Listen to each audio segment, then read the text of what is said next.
Welcome to Inside Analog Photo. I'm your host, Scott Shepard, in the Inside Analog Photography radio program brought to you by our friends over at Fujifilm for black and white, C41 color neg, chrome, instant pack film, and of course, Instax. Now here in the country, definitely check them out over at www.fujifilmusa.com/professional, making life more colorful. Our friends, of course, over at Richard Photo Lab, the place to send all of your film to be developed, digital files if you need them printed. A lot of great work going on at Richard, used by a lot of professionals across the country. Check them out, richardphotolab.com. Our friends over at DR5, the place to send black and white film to turn it into chrome. That's right, black and white chrome. Unbelievable latitude, dynamic range, D-Max. You won't believe it. This stuff rocks. Check it out, dr5.com. Our friends over at Upstrap upstrap-pro.com, the camera strap that will not slide off your shoulder. And of course, our media partners over at www.apug.org, the Analog Photography User Group, the place on the web for all things analog photo. The best support you can get, great membership rates, you get a gallery, a lot of stuff going on, $30 a year, unbelievable support for the place on the web for analog photography. We got a great show today. We're going to have with us Scott DiSabato. Scott is the marketing manager with Eastman Kodak, in charge of professional films. And we're going to talk today about the new Ektar 100 that's available now in 120 format. So this is pretty cool, great news for the guys that are out there shooting Ektar. You can have it in a medium format now. Just a lot of great stuff going on. Scott, how you doing today? I'm doing great, Scott. How about yourself? I'm doing good. Thanks for joining us here on Inside Analog Photo. Great to talk to you again here about this beautiful Ektar film. And I know today we're going to touch base on the announcement here that Ektar is now available in a 120 format that I think is just fabulous. Yeah, it's really exciting. I mean, to have created the finest grain color negative film and then be able to offer that in medium format now just really makes the quality possibilities just that much greater. So we're very, very excited. So far, it has just taken off.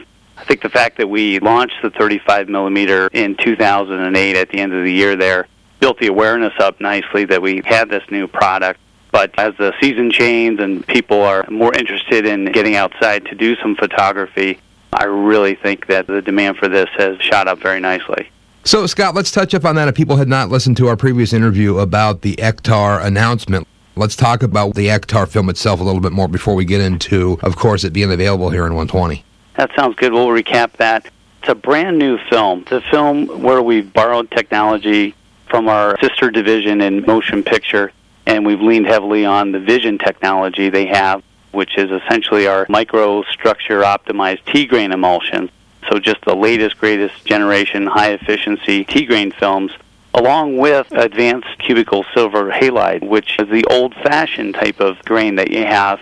And when you're dealing with slower speed films like this, being able to blend both of those grain technologies into one emulsion really delivers superior results. You've got the light collection capability and sharpness inherent in the T-grain, and you have the fine grain and the low level of light scattering that the cubicle silver halide offers an emulsion like that. So great stuff. Very, very, very high in color. It still does a pretty decent job with skin tone, though, I gotta say. It's not the Portra line of films, but skin tones look pretty good there. But it just has really nice, punchy color. And unlike the previous Ektars that we had a decade or so ago, you'll find that this film has a very moderate contrast position. So to me, that's like the best of both worlds, where you've got poppy color and moderate contrast. And I think in today's kind of hybrid environment where a lot of this stuff ends up getting scanned before it's printed, you've got all that information contained very nicely. The highlight and shadow details are contained very nicely with the moderate contrast position we've selected for this film. So essentially all of that is the same for medium format, only we're dealing with 6 centimeter, 2 1/4 inch slice of film rather than the 24 millimeter ratio that we have. What do you see the applicable use for Ektar film? Is this something that Kodak developed that was good for travel photography? I mean, like you said, it's not the Portra line, but it does render skin tones very, very nicely, very creamy, very cool. So what was the process behind your guys' planning on what this Ektar film was going to be used for? Because like you said, the grain on this is virtually non-existent. Yeah, I hate to pigeonhole a film because I think a photographer can load this into the camera and do fantastic things with it. But absolutely, I think that travel, nature, outdoor photography market, that still relies quite a bit on film. It was really the target, and also a lot of advanced amateurs out there that have professional level equipment take professional level images, but just don't make their living doing it.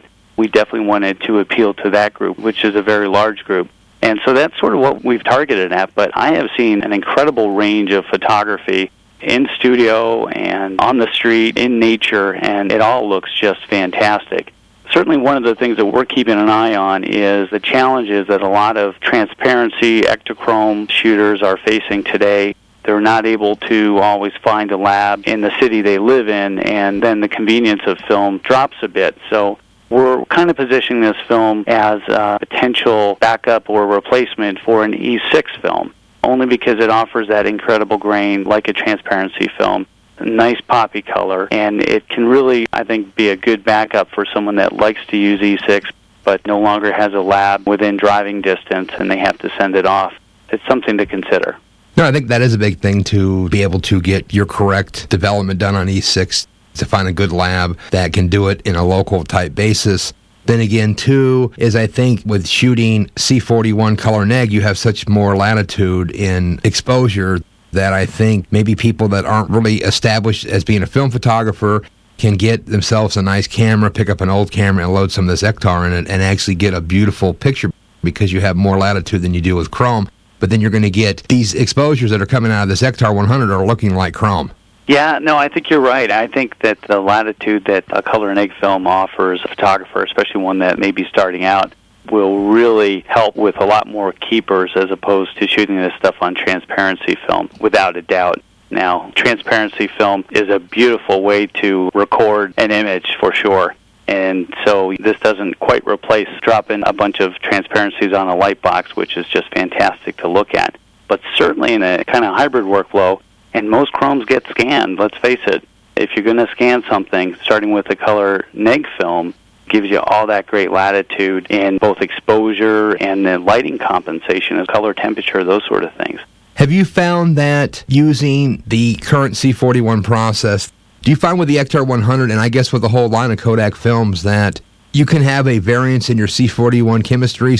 So depending if you want to take this stuff up to the local mini lab, if you want to take it up to the drugstore, you're still going to get a decent-looking photo back. Yeah, again, as well as exposure latitude, color negative films offer, I guess, what we could coin processing latitude, and where it's important, if you're kind of aspiring to professional level work, that you have good processing. But unlike transparency film, your processing really has to be great, because your final product is that film, and there's not another generation beyond that where you can tweak or improve or make changes. And so E6 process always had to be great, where I think if you have good or adequate, and sometimes even less than that, processing standards for C41, this film's going to have the processing latitude that you're still going to get some great images out of it, for sure.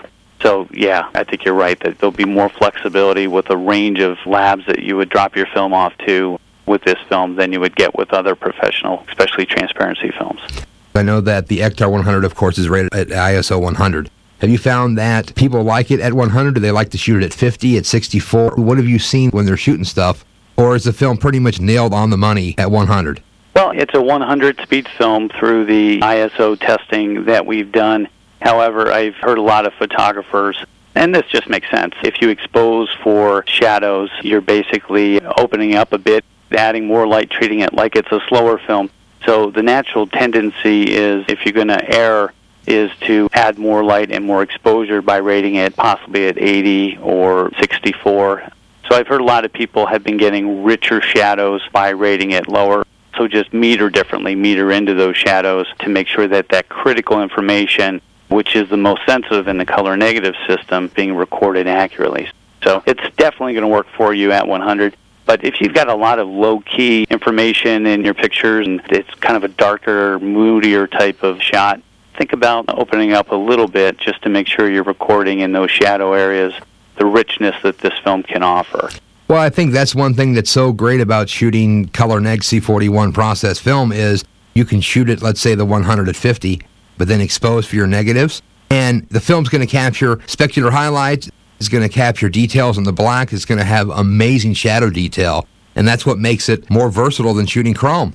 Yeah, and I keep hearing this over and over, and from a lot of photographers that were pretty much chrome shooters and playing around, shot some of the Ektar, and they had scans done, and that was it. They didn't have to do anything beyond that. It came out just the way they wanted it, and they didn't have to spend a whole lot of time behind the computer. It kind of came out in the photographic system with the scan they had, pretty much the way they wanted it to look. So film can really, at times, be a time saver when you look at workflow. Definitely just trying to get an image to a client or for yourself just to begin to use it and print it and enjoy it. Film gets it right most times on the first try. How have you seen the acceptance of this new film based off what we have going on here in the line of digital? People don't realize, but Kodak is the market leader when it comes to digital photography. They sell more digital cameras than anybody on the planet. Of course, you guys still make a lot of great film. Have you seen, maybe with this new Ektar and the way things have been going lately in this whole digital photography field, that people are wanting to go back to film, or maybe even people that haven't never even shot film are starting to realize what's cool about film, why it's great to capture on film, even if you are going to a digital workflow? Have you seen any kind of feedback from your salespeople and clients that are like, I'm just really digging film again? Yeah, I hear that quite a bit, and it comes in a bunch of different situations. There are a lot of younger photographers today that have completely grown up with digital. They never had the black and white 101 class and sort of learned photography in traditional ways. And they stop by if we're at a trade show, or we'll get emails sometimes, and they would like to try some of the film. And it's mostly because a lot of the terminology, a lot of the teaching, and a lot of the thinking that goes into making a great image is based on that whole film system. And then when they try it, they really begin to see some of the things that you've mentioned before, the outstanding highlight tonality that film offers. So I'm definitely seeing people that have never tried film trying this film, as well as black and white. I mean, I'll throw that out there as well. A lot of people really want to do the undigital thing, which a lot of times is to expose a roll of black and white and then head off into the darkroom and come out with some prints. And that was kind of the magic moment that a lot of us remember. So that's kind of exciting. But probably what's more exciting, and I don't know if this is the general trend, the numbers might tell me a little different story, but I do bump into photographers all the time, especially high-volume photographers that want to go back to film, that have gone back to film. And it is a quality issue, and it's a workflow issue. From a quality standpoint, as I mentioned, they're able to get it right the first time. The film system works. The highlight values are captured nicely. Skin tones are always kind of creamy and smooth and accurate. And then from a workflow standpoint, they don't have to do a whole lot of work. Some people don't do any work following the scanning of the film. And the other cool thing from an archival standpoint is that they have access to that image down the road. If they want to do an extremely high-res scan with a film like Ektar 100, you're going to be able to rival any digital back out there, certainly in the 120 format. Tons of information there. That's really why we say it's ideal for scanning, is because quality in equals quality out. So as we've improved the grain as much as we have here, and we kept the highlight and shadow values nicely tucked together there, you're going to get a whole lot of information in that scan. So, Scott, yeah, a mixture of people that shoot digital when the clients ask, but when they have the choice, they prefer to work with film, either due to quality reasons and due to workflow reasons. And then we're always running into people, and they really want to get their hands on black and white, because that's the basis for so much in this whole industry today. And they kind of want to go back and learn some things they feel they may have missed. So it's been interesting. Well, I think, too, that people learn how to correctly expose and work with film-based photography. If they are doing digital, they're going to have better digital photography, too. Yeah, exposure is one thing. I think the creative aspects of working with film are really important, too. It forces you to kind of pre-visualize what you want, do the right things within the camera to get that look you want. And it's just a great sort of creative process that occurs in the brain. You don't get that feedback right away, which sometimes forces you to work your subject from different angles, work it a little harder, because you're not getting a little 2-inch by 2-inch confirmation that, yep, got the image, exposure looks good enough, I like the color, I'm going to move on to whatever is next. Just out of fear and paranoia, you tend to work a subject from a couple more angles. Even though you feel you probably have it, there was nothing there to confirm it. And a lot of times that extra time you spend with the subject can provide more rewarding images that you wouldn't have had otherwise. So it's pretty cool. No, it is. I mean, you are going to spend more time composing, and you definitely shoot more wisely, I believe, when you're shooting film than you're shooting digital. because you are paying per click and you compose better, you think about it better, and typically you're going to have a much higher success rate. I mean, look at people that shoot digital in weddings and they'll shoot 6,000 exposures to get out 200, 300. That's just completely crazy. Yeah, it's a lot of work somewhere. They have to wade through that and pick out the best of 6,000 shots. I wouldn't want to edit a third of that. So, yeah, there's work to be done after the click massacre happens there. Well, yeah, and then if you look at a lot of the stuff that's been going on, a lot of some fairly well-known, newer style wedding photographers have learned about film, have picked up a medium format camera and shot a few test photos at a wedding. Say, okay, well, I'm going to play along with one roll here or maybe at an engagement session. And these people are blown away, and they've been posting this stuff on their blog. So now there's beginning to be more of an resurgence in people wanting to shoot film because of the workflow, because that's the big deal. Because if you do your correct exposures with like the Ektar 100, the portrait series of film you guys have, anything that you want to shoot, if you nail the stuff right, you don't have to do anything to it. Yeah, and the other thing, Scott, that I've been seeing and hearing is a lot of photographers that are going for the higher end of the market are positioning their work as fine art. And I think fine art lends itself very nicely to film capture. Just the whole permanence, archivalness, the kind of organic nature of what film provides, I think lends itself very nicely. And so certainly on the coast, we see some really, really high-end weddings. And a lot of those clients are specking film. They're, for whatever reason, whatever fields they're in, they're asking for film in these situations. Or the photographer has a great body of work that is on film, and they create fans out of the clients that are going to hire them. And they just want that look. So pretty exciting. It is. So let's talk about your announcement here. We are talking about the 120 Ektar. Have you seen a resurgence in people wanting to do more landscape work, ditch their digital back? What have you heard from your clients and customers that have been sort of really happy about this 120 announcement? Because I know when the 35 was announced, people were like, oh, where's the medium format? Now they have medium format. Have you seen any more feedback on the film, maybe different uses for it? What have you heard from your guys as customers in regards to this being available now in 120? Well, the beauty is the business case was positive with 35 millimeter, but as soon as we launched this film at Photokina in Germany, we began to hear the inquiries about when is it going to be available in medium format. Same thing when we launched it here in the U.S. We got the same inquiries, and it makes sense if you think about it. 35 millimeter has a wonderful installed base. There's just probably millions upon millions of cameras out there that can load 35 millimeter film, but a lot of 35 millimeter shooters are also digital. We know that. As you sort of shift gears into medium format, there are just some fantastic cameras out there, optically and from a quality standpoint, and they can be decades old and they're as good as they ever were. And yet a higher percentage of those photographers continue shooting film. So the use of film as a percentage for medium format and even large format is higher with those larger formats. So it makes sense that we had all that passion unleashed on us when we announced this in 35 only. The type of work we're seeing, it's just definitely lending itself a little bit more in the studio area. A lot of people want to try this film out, but definitely the outdoor nature, landscape, aerial photographers that basically have their lens crazy glued to infinity want to get their hands on this. So it's coming at it from really every end of it, except maybe the portrait market, which is very happy with the revamp we did to the portrait films about 2 years ago. So, but I wouldn't rule out someone trying to use it for that. No, I mean, why not? Why not try? Because you're going to get a different look from every film. When it's economical enough to throw a roll in and shoot some portraits, you might as well try this stuff because you never know what you're going to get. That's true, and it is priced a good bit lower than our portrait films in both 35 and medium format. We actually have on our website right now a really rich mail-in rebate.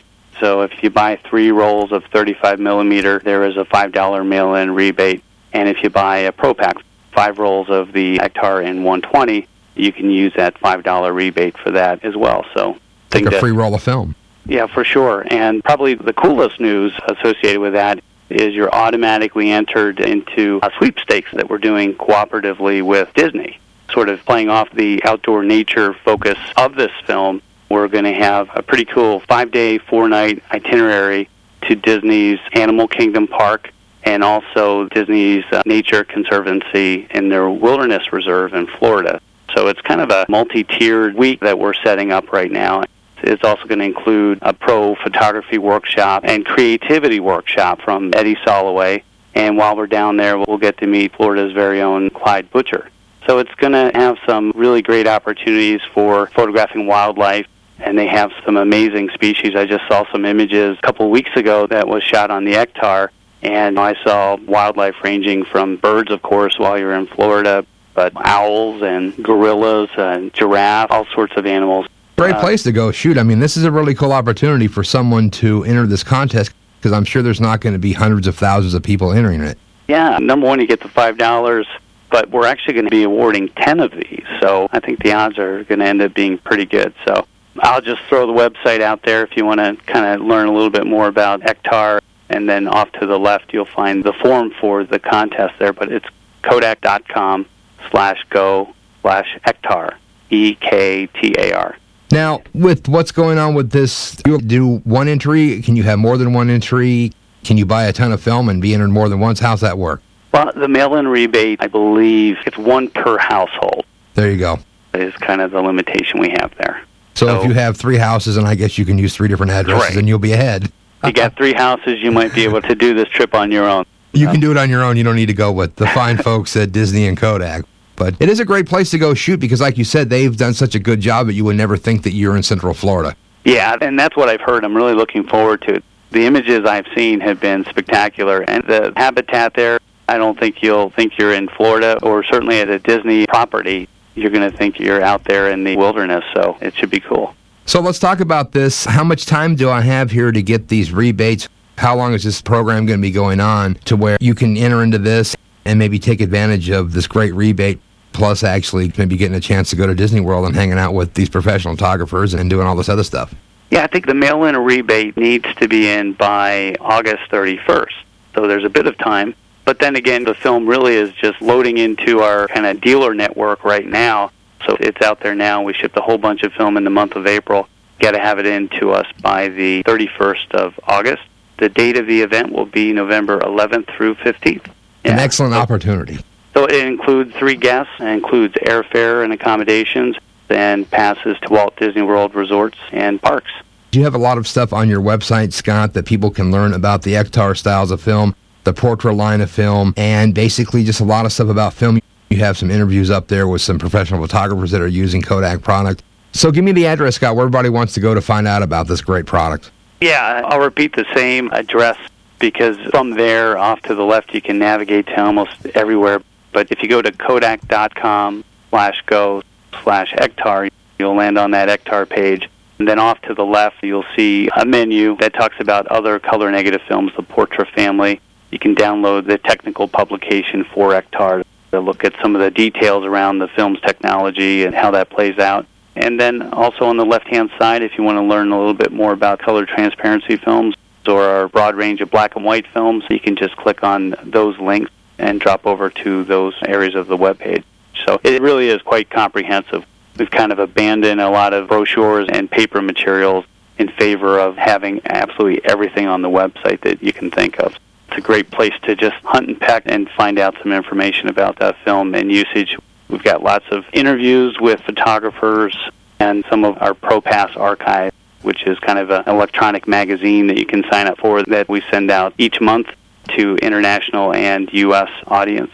That usually features a lot of photographers in there as well, and mentions some products that become available. Wow, great stuff. So I really appreciate the opportunity to talk about the Ektar in 120 format and really just sort of check in with you, because when we launched the film a couple months ago, you're never sure. We're excited, and the initial conversations that we've had around it were exciting when we were talking to photographers, but the market has accepted these films, and we're definitely seeing sales and a lot of energy on the forums talking and discussing this new film. So I think it's a good sign for everybody that is involved in traditional product to see Kodak continue to innovate and bring out new products.